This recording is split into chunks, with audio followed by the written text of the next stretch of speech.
कभी आपने सोचा है कि आपके द्वारा खाया जाने वाला सारा भोजन कहाँ से आता है? दोस्तों, धरती पर मौजूद 90% खाद्य वस्तुओं का उत्पादन करने में मधुमक्खियों का बहुत बड़ा योगदान है।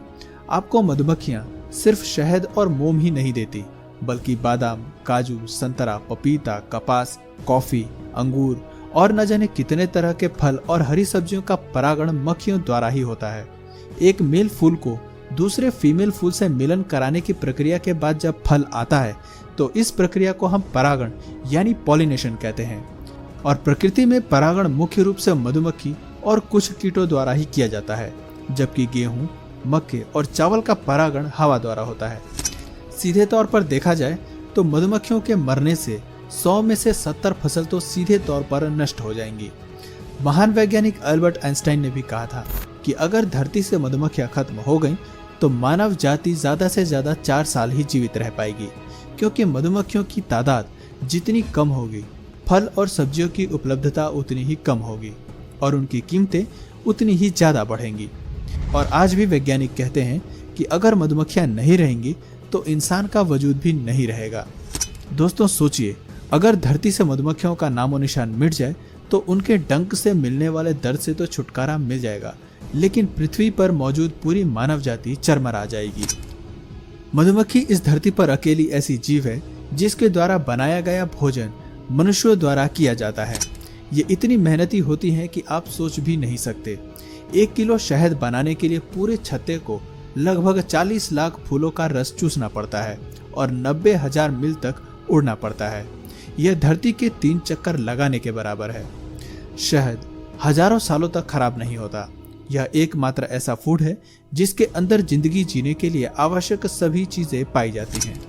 लेकिन फिर भी द्वितीय विश्व युद्ध की समाप्ति के बाद से कृषि में ज्यादा उत्पादन और बेहतर आमदनी के लिए कीटनाशकों का जमकर उपयोग बढ़ा है, जबकि हम सब ये जानते हैं कि कीटनाशकों का ज्यादा उपयोग पर्यावरण और हमारे लिए कितना खतरनाक है। इसके ज्यादा उपयोग से दूसरे जीवों और मधुमक्खियों के स्वास्थ्य पर बुरा प्रभाव पड़ता है। अगर संक्षेप में कहूँ तो कीटनाशक सिर्फ कीटों को ही नहीं बल्कि पूरे पर्यावरण को ही मार रहा है। वे उन जीवों को मार रहे हैं जो पूरी दुनिया और मनुष्यों की मदद करते हैं। अगर धरती से मधुमक्खियां गायब हो गईं तो अधिकांश पौधे विकसित या पुनः पनप नहीं पाएंगे, क्योंकि उनका परागण नहीं हो पाएगा और ऐसे में बड़े पैमाने पर मरुस्थलीकरण होगा। और अगर मरुस्थलीकरण हुआ तो बड़े पैमाने पर कुपोषण, अकाल आदि का सामना मानव जाति के साथ साथ दूसरे जीव जंतुओं को भी करना पड़ेगा। हालांकि कुछ वैज्ञानिक आज भी रोबोट मधुमक्खियों के निर्माण में जुटे हुए हैं। अगर वो सफल हो गए तो क्या होगा, यह भी एक बड़ा सवाल है। दोस्तों, अनजाने में ही सही, हम इन मधुमक्खियों को मारकर हम पूरे मानव जाति के साथ साथ अन्य जीवों और वनस्पतियों को नुकसान पहुंचा रहे हैं।